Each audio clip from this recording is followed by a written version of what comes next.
Hi welcome back to Public Choice Kannada. ನಾನು ನಿಮ್ಮ ಮಧುಸೂದನ್ ಗೌಡ.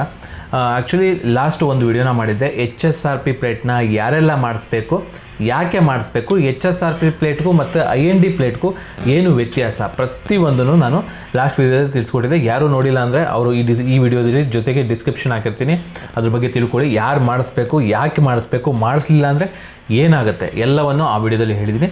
ಆ ವಿಡಿಯೋನ ಮತ್ತೊಮ್ಮೆ ಬೇಕಾದರೆ ನೋಡಿ, ಯಾರು ನೋಡಿಲ್ಲ ಅವರು. ಆದರೆ ಈಗ ಎಲ್ಲ ಓಕೆ, HSRP ಪ್ಲೇಟ್ನ ಮಾಡಿಸ್ಬೇಕು ಅನ್ನೋದು ಗೊತ್ತಾಯಿತು. ಯಾಕೆ ಮಾಡಿಸ್ಬೇಕು, ಮಾಡಿಸ್ಲಿಲ್ಲ ಅಂದರೆ ಏನಾಗುತ್ತೆ ಅನ್ನೋದು ಗೊತ್ತಾಗೋಯ್ತು. ಈಗ ಮಾಡಿಸೋದು ಹೇಗೆ, ಅಪ್ಲೈ ಮಾಡೋದು ಹೇಗೆ ಅಂದರೆ ವೆರಿ ಸಿಂಪಲ್ ಸ್ಟೆಪ್ ಇರುತ್ತೆ, ಆದರೆ ಕಾಂಪ್ಲಿಕೇಟೆಡೂ ಆಗುತ್ತೆ. ಏನಾದರೂ ಮಿಸ್ಸಾಗಿ ತೊಂದರೆ ಕೊಟ್ಟರೆ, ಸರಿಯಾಗಿ ಸ್ಟೆಪ್ ಫಾಲೋ ಮಾಡಲಿಲ್ಲ ಅಂದರೆ ಕಾಂಪ್ಲಿಕೇಟೆಡೂ ಆಗುತ್ತೆ. ಯಾಕೆಂದರೆ ನನಗೂ ಕೆಲವೊಂದು ಕಾಂಪ್ಲಿಕೇಟೆಡ್ ಆಯಿತು, ಮತ್ತು ಒಂದು ಎರರ್ ಸಹ ಬರುತ್ತೆ. ಆ ಥರ ಎರರ್ ಬಂದರೆ ಏನು ಮಾಡಬೇಕು ಎಲ್ಲವನ್ನು ಈ ವಿಡಿಯೋದಲ್ಲಿ ಸ್ಟೆಪ್ ಬೈ ಸ್ಟೆಪ್ ಹೇಳ್ಕೊಡ್ತಾ ಹೋಗ್ತೀನಿ. ಸೊ ಫಸ್ಟು ನಾನು ಈ ಡಿಸ್ಕ್ರಿಪ್ಷನಲ್ಲಿ ಒಂದು ಲಿಂಕ್ ಹಾಕಿರ್ತೀನಿ, ಅದಕ್ಕಾದರೂ ವೆಬ್ಸೈಟ್ಗೆ ಹೋಗ್ಬೋದು. ಇಲ್ಲ ನೀವೇನೇ ಗೂಗಲ್ಗೆ ಹೋಗ್ಬಿಟ್ಟು SIAM ಅಂತ ಹೊಡೆದ್ರೆ ನಿಮಗೆ ವೆಬ್ಸೈಟ್ ಓಪನ್ ಆಗುತ್ತೆ. ಅಲ್ಲಿ ನೀವು ಹೋಗಿ ನೀವು ಅಪ್ಲೈ ಮಾಡ್ಬೋದು. ಏನು ಮಾಡಬೇಕಂದ್ರೆ ಯಾವ ರೀತಿ ಪ್ರೊಸೆಸ್ ಇರುತ್ತೆ ಅಂದರೆ, ನೀವು ಫಸ್ಟು ಅದನ್ನು ವೆಬ್ಸೈಟ್ಗೆ ಹೋಗಿ ನಿಮ್ಮ ಡೀಟೇಲ್ಸ್ನೆಲ್ಲ ಫಿಲ್ ಮಾಡಬೇಕಾಗತ್ತೆ. ಎಲ್ಲ ಡೀಟೇಲ್ಸ್ನು ಫಿಲ್ ಮಾಡಿ, ಸೊ ಬನ್ನಿ, ಅದು ತಡ ಮಾಡೋದು ಬೇಡ. ಆ ಸ್ಟೆಪ್ಸು ಒನ್ ಬೈ ಒನ್ ನೋಡ್ತಾ ಹೋಗೋಣ. ವೆರಿ ಸಿಂಪಲ್ ಆಗಿದೆ, ಬಟ್ ಅಷ್ಟೇ ಕಾಂಪ್ಲಿಕೇಟೆಡ್ ಇದೆ. ಏನಾದರೂ ಒಂಚೂರು ಹಿಂದೆ ಮುಂದೆ ಆದರೆ ಆ ಸ್ಟೆಪ್ನ ನೀಟಾಗಿ ಫಾಲೋ ಮಾಡಿ. ಯಾರೆಲ್ಲ ಇಲ್ಲಿವರೆಗೂ ಅಪ್ಲೈ ಮಾಡಿಲ್ಲ, ಬೇಗ ಅಪ್ಲೈ ಮಾಡಿ. ಮತ್ತು ಯಾವಾಗ ಲಾಸ್ಟ್ ಡೇಟ್ ಮಾಡ್ತಾರೋ ಗೊತ್ತಿಲ್ಲ, ಮತ್ತು ಟೈಮ್ ಮುಗಿದ್ಮೇಲೆ ಮತ್ತೆ ಫೈನ್ ಹಾಕಿದ್ರೂ ಆಗ್ಬೋದು, ಏನು ಬೇಕಾದ್ರೂ ಆಗ್ಬೋದು. ಹಾಗಾಗಿ ಬೆಸ್ಟ್ ಅಂದರೆ ನೀವು ಬೇಗ ನಿಮ್ಮ ಹಳೆ ಗಾಡಿಗಳಿಗೆ HSRP ಪ್ಲೇಟ್ನ ಅಪ್ಲೈ ಮಾಡಿ ಹೊಸ ಪ್ಲೇಟ್ಗಳನ್ನ ಹಾಕೊಳ್ಳೋದು ಒಳ್ಳೆಯದು ಅಂತ ಹೇಳ್ತಾ ವಿಡಿಯೋ ಸ್ಟಾರ್ಟ್ ಮಾಡೋಣ ಬನ್ನಿ. ಅದಕ್ಕಿಂತ ಮುಂಚೆ ಯಾರೆಲ್ಲ ನಮ್ಮ ಚಾನಲ್ನ ಸಬ್ಸ್ಕ್ರೈಬ್ ಮಾಡಿಲ್ವೋ ದಯವಿಟ್ಟು ಚಾನಲ್ನ ಸಬ್ಸ್ಕ್ರೈಬ್ ಮಾಡ್ಕೊಳ್ಳಿ. ಪಕ್ಕದಲ್ಲಿರುವ ಬೆಲ್ಲೈಕನ್ನ ಒತ್ತಿ ಇನ್ನೂ ಇದೇ ಥರ ವಿಡಿಯೋಗಳನ್ನ ಮಾಡಲಿಕ್ಕೆ ಪ್ರೋತ್ಸಾಹ ಕೊಡಿ.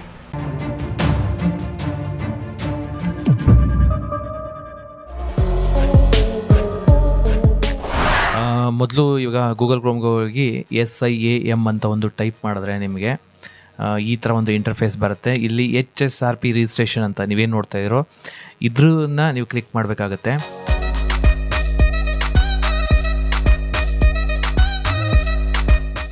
ಈಗ ನಿಮಗೆ SIAM ಈ ಥರ ಒಂದು ಇಂಟರ್ಫೇಸ್ ಬರುತ್ತೋ, ಇಲ್ಲಿ ನಿಮಗೆ ಫುಲ್ ನೇಮ್ ಬರೀರಿ, ಮತ್ತು vehicle registration number, email address, email ID, ಮತ್ತು ಮೊಬೈಲ್ ನಂಬರು, ಸ್ಟೇಟು ಮತ್ತು ಡಿಸ್ಟಿಕ್ಕು, ಇದನ್ನೆಲ್ಲ ಫಿಲ್ ಮಾಡಿಬಿಟ್ಟು ಅಗ್ರಿ ಹೊಡೆದು ಸಬ್ಮಿಟ್ ಕೊಡಿ. ಈ ಥರ ಒಂದು ಇಂಟರ್ಫೇಸ್ ಬರುತ್ತೆ. ಇಲ್ಲಿ ನಿಮಗೆ ಮೇಲ್ಗಡೆ ನಿಮ್ಗೆ ಆಲ್ರೆಡಿ ನೀವು ಯಾವ ಡಿಸ್ಟಿಕ್ಕು ಮತ್ತು ಸ್ಟೇಟ್ ಎಲ್ಲ ಇದು ಮಾಡಿರ್ತೀರೋ ಅದು ಆಲ್ರೆಡಿ ಮೆನ್ಷನ್ ಆಗಿರುತ್ತೆ. ಮತ್ತು ಇಲ್ಲಿ ನಿಮಗೆ 2 ವೀಲರಾ 3 ವೀಲರಾ ಕಾರಾ ಏನು ಅಂತ ನೀವು ಚೇಂಜ್ ಮಾಡಬೇಕಾಗುತ್ತೆ, ಅಂದರೆ ಸೆಲೆಕ್ಟ್ ಮಾಡ್ಕೋಬೇಕಾಗತ್ತೆ. ಸೊ 2 ವೀಲರ್ ಆಗಿರೋದ್ರಿಂದ ನಾನು 2 ವೀಲರ್ ಅಂತ ಕೊಟ್ಟಿದ್ದೀನಿ. ಇನ್ನು ನಿಮಗೆ ಯಾವ ಕಂಪ್ನಿ ಕಾರು ಅಂದರೆ ಯಾವ ಕಂಪ್ನಿದು ಅನ್ನೋದು ಇಲ್ಲಿ ಮೆನ್ಷನ್ ಆಗಿರುತ್ತೆ, ಆ ಕಂಪ್ನಿನ ನೀವು ಕ್ಲಿಕ್ ಮಾಡಬೇಕಾಗುತ್ತೆ. ನಾನು ಹೋಂಡಾನ ಕ್ಲಿಕ್ ಮಾಡ್ತೀನಿ. ಸೊ ಹೋಂಡಾ ಕ್ಲಿಕ್ ಮಾಡಿದೆ ಅಂದ್ಕೊಳ್ಳಿ. ಇವಾಗ ನೆಕ್ಸ್ಟು ನಿಮಗೆ ಈ ಥರ ಒಂದು ಇಂಟರ್ಫೇಸ್ ಬರುತ್ತೆ. ಇಲ್ಲಿ ನಿಮಗೆ ಒಂದು ವೆಯ್ಟ್ ಮಾಡಿ. ಇವಾಗ ಇದರಲ್ಲಿ ನಿಮಗೆ ಫಸ್ಟು ಸ್ಟೇಟ್ನ ಸೆಲೆಕ್ಟ್ ಮಾಡಬೇಕು. ಅದಾದಮೇಲೆ ಫಿಟ್ಮೆಂಟ್ ಲೊಕೇಶನ್, ಎಲ್ಲಿ ನಿಮಗೆ ಫಿಟ್ ಮಾಡ್ತಾರೆ ಆ ಲೊಕೇಶನ್, ಡೀಲರ್ ಪಾಯಿಂಟಲ್ಲೇ ಅಥವಾ ಮನೆಗೆ ಅಂತ ಕೇಳ್ತಾರೆ. ಸೊ ಯೂಶ್ವಲಿ ಡೀಲರ್ ಪಾಯಿಂಟ್ ಮಾಡೋದು ಒಳ್ಳೆಯದು, ಯಾಕೆಂದರೆ ಹಳ್ಳಿಗಳೆಲ್ಲ ಮನೇಲಿ ಬರೋಲ್ಲ. ನೆಕ್ಸ್ಟು ಇಲ್ಲಿ ಓಲ್ಡ್ ವೆಹಿಕಲ್ HSRP ಕಿಟ್ ಅಂತ ತೊಗೊಳ್ಳಿ, ಸೆಲೆಕ್ಟ್ ಮಾಡಿ. ಯಾಕೆಂದರೆ ನಿಮ್ಗೆ ಆಲ್ರೆಡಿ ಹಳೇದಕ್ಕೆ ತಾನೇ ನೀವು ಹಾಕಿಸ್ತಾ ಇರೋದು. ಹಾಗಾಗಿ ಇಲ್ಲಿ ನಿಮಗೆ ವೆಹಿಕಲ್ ರಿಜಿಸ್ಟ್ರೇಷನ್ ನಂಬರ್ ಹಾಕಿ, ಇಲ್ಲಿ ವೆಹಿಕಲ್ ಚಾಸಿಸ್ ನಂಬರ್ ಹಾಕಿ, ಇಲ್ಲಿ ವೆಹಿಕಲ್ ಎಂಜಿನ್ ನಂಬರ್ ಹಾಕಿರಿ, ಫುಲ್ ಹಾಕಿ. ನೆಕ್ಸ್ಟ್ ಕೊಡಿ. ಸೊ ಈ ಥರ ಬರುತ್ತೆ. ಇದು ಬಂದರೆ ನಿಮಗೆ ಸಿಟಿ ಬಂದು ಬೆಂಗಳೂರು ಸೆಲೆಕ್ಟ್ ಮಾಡ್ಕೊಳ್ಳಿ. ಇನ್ನು ಡೀಲರ್ HSRP ಸೆಂಟರು ಇಲ್ಲಿ ನಿಮಗೆ ಸೆಲೆಕ್ಟ್ ಮಾಡಬೇಕಾಗುತ್ತೆ. ಇಲ್ಲಿ ತುಂಬಾ ತಲೆನೋವಿದೆ, ಅಂದರೆ ನಿಮಗೆ ತುಂಬ ಸೆಂಟರ್ಸ್ ಇರುತ್ತೆ, ಬಟ್ ಅಲ್ಲಿ ನೀವು ಸೆಂಟರ್ಸ್ನ ಓಪನ್ ಮಾಡಿದ್ರೆ ಇಲ್ಲಿ ನಿಮಗೆ ಡೇಟ್ನ ಮೆನ್ಷನ್ ಮಾಡೋದಕ್ಕೆ ಡೇಟೇ ತೋರಿಸೋದಿಲ್ಲ, ಅಂದರೆ ಸೆಲೆಕ್ಟ್ ಮಾಡೋಕ್ಕಾಗೋದಿಲ್ಲ ಡೇಟಾ ಯಾವತ್ತು ಹೋಗಬೇಕು ಅನ್ನೋದು. ಯಾಕೆ ಅಂದರೆ ಆ ಡೀಲರ್ ಪಾಯಿಂಟಲ್ಲಿ ನಿಮ್ಮ ಈ ಸೇವೆ ಸಿಗೋದಿಲ್ಲ. ಅಂದರೆ ನಿಮ್ಮ ಯಾವ ಗಾಡಿ ನಂಬರ್ ಪ್ಲೇಟ್ ತೊಗೊಳೋಕ್ಕೆ ಟ್ರೈ ಮಾಡ್ತಾ ಇರ್ತೀರೋ ಆ ನಂಬರ್ ಪ್ಲೇಟ್ಗೆ ಅಲ್ಲಿ ಸಿಗೋದಿಲ್ಲ. ಹಂಗಾಗಿ ನೀವು ನಿಯರೆಸ್ಟು ಚೂಸ್ ಮಾಡ್ತಾ ಹೋಗಿ, ಅದರಲ್ಲಿ ಯಾವುದು ಸೌಲಭ್ಯ ಇರುತ್ತೋ ಅದನ್ನು ಮಾತ್ರ ಸೆಲೆಕ್ಟ್ ಆಗುತ್ತೆ. ಚೆಕ್ ಮಾಡ್ತಾನೆ ಇರಬೇಕು. ನೋಡಿ, ನಾನು ಚೆಕ್ ಮಾಡ್ತಾ ಇದ್ದೀನಿ.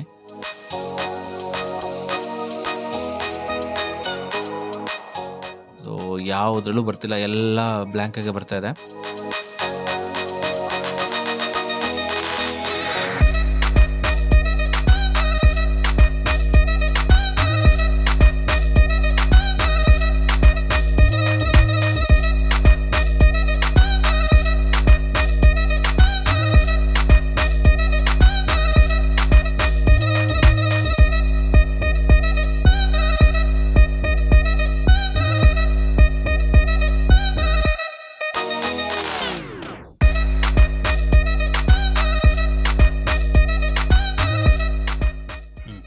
ಇದು ಬಂತು, ನಿಯರೆಸ್ಟ್ ಯಾವುದೋ ಒಂದು ತಾವರೆಕೆರೆ ಡೀಲರ್ಗೆ ಸೆಲೆಕ್ಟ್ ಮಾಡಿದೆ, ಬಂತು. ಇಲ್ಲಿ ನನಗೆ ಯಾವ ಡೇಟ್ ಬೇಕು ಅದನ್ನು ಸೆಲೆಕ್ಟ್ ಮಾಡ್ಕೊಳ್ಳಿ. ಅಂದರೆ ಯಾವ ಡೇಟ್ ಸ್ಲಾಟ್ ಖಾಲಿ ಇದೆ ಅದು ಕೇಳ್ತಾರೆ. ಸೊ ಆ ಡೇಟಲ್ಲಿ ನೀವು ಸೆಲೆಕ್ಟ್ ಮಾಡ್ಕೊಳ್ಳಿ.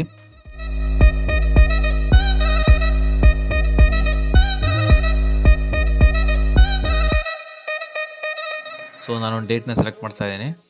ಸೊ ಇವಾಗ ನೆಕ್ಸ್ಟು ನಿಮಗೆ ಚೂಸ್ ಅಪಾಯಿಂಟ್ಮೆಂಟ್ ಸ್ಲಾಟ್, ಅಂದರೆ ಯಾವ ಟೈಮಲ್ಲಿ ಬೇಕು ಅದನ್ನು ನೀವು ಸೆಲೆಕ್ಟ್ ಮಾಡ್ಕೊಳ್ಳಿ ಟೈಮ್ನ. ಸೊ ನೆಕ್ಸ್ಟ್ ಕೊಡಿ.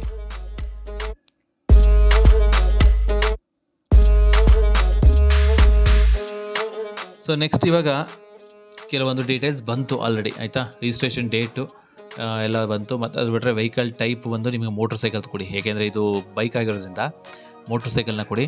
ಇನ್ನು ನಿಮಗೆ ಇಲ್ಲಿ ಎಂಜಿನ್ ಟೈಪು ಅದೆಲ್ಲ ಮಾಮೂಲಿ. ಇಲ್ಲೊಂದು ಕರ್ನಾಟಕ ಅಂತ ಕೊಡಿ, ಬಿಲ್ಲಿಂಗ್ ಸ್ಟೇಟ್ ಮಾತ್ರ ಕರ್ನಾಟಕ ಕೊಡಿ, ಮತ್ತು ನೇಮ್ ಹಾಕಿ, ಓನರ್ ನೇಮ್. ನೆಕ್ಸ್ಟ್ ಕೊಡಿ. ನೆಕ್ಸ್ಟ್ ಈ ಥರ ಬಂತು, ಇದು ಫೈನಲ್ಲು. ಇಲ್ಲಿ ಅಡ್ರೆಸ್ನ ಮೆನ್ಷನ್ ಮಾಡಿ, ಬಿಲ್ಲಿಂಗ್ ಅಡ್ರೆಸ್ಸು, ಮನೆ ನಂಬರು, ಕ್ರಾಸು, ಯಾವ ರೋಡು ಮತ್ತು ಯಾವ ಪೋಸ್ಟು, ಸಿಟಿ ಯಾವುದು, ಇದನ್ನು ಮೆನ್ಷನ್ ಮಾಡಿ. ಸೊ ನೆಕ್ಸ್ಟ್ ಕೊಟ್ಟರೆ ನಿಮಗೆ ಇನ್ನು ಪೇಮೆಂಟ್ ಮೆಥಡ್ ಬರುತ್ತೆ. ಪೇಮೆಂಟ್ ಮೆಥಡಲ್ಲಿ ನಿಮಗೆ QR ಕೋಡ್ ಮೆಥಡೇ ಯೂಶ್ವಲಿ ಗುಡ್ ಮೆಥಡ್ ಅಂತ ಅನಿಸುತ್ತೆ. ನಿಮಗೆಲ್ಲ ಫೋನ್ಪೇ, ಗೂಗಲ್ ಪೇ ಯಾವುದ್ರ ಮುಖಾಂತರ ಪೇ ಮಾಡಬಹುದು. ಇಲ್ಲ ನೆಟ್ ಬ್ಯಾಂಕಿಂಗ್ ಥ್ರೂ ಮಾಡ್ತೀನಿ, ನೆಟ್ ಬ್ಯಾಂಕಿಂಗ್ ಮಾಡ್ಬೋದು. QR code better. ಪೇ ಮಾಡಾದಮೇಲೆ ಈ ಥರ ಬರುತ್ತೆ, your HSRP request has been submitted successfully ಅಂತ ಬಂತು. ಇವಾಗ ಸಬ್ಮಿಟ್ ಆಯಿತು. ನಿಮಗೊಂದು ನೋಟಿಫಿಕೇಷನ್ ಬರುತ್ತೆ, OTP ಬರುತ್ತೆ. ಅದೆಲ್ಲ ಬಂದು OTP ಎಂಟ್ರಿ ಮಾಡಿದ್ಮೇಲೆ ನಿಮಗೆ ಸಬ್ಮಿಟ್ ಆಗುತ್ತೆ.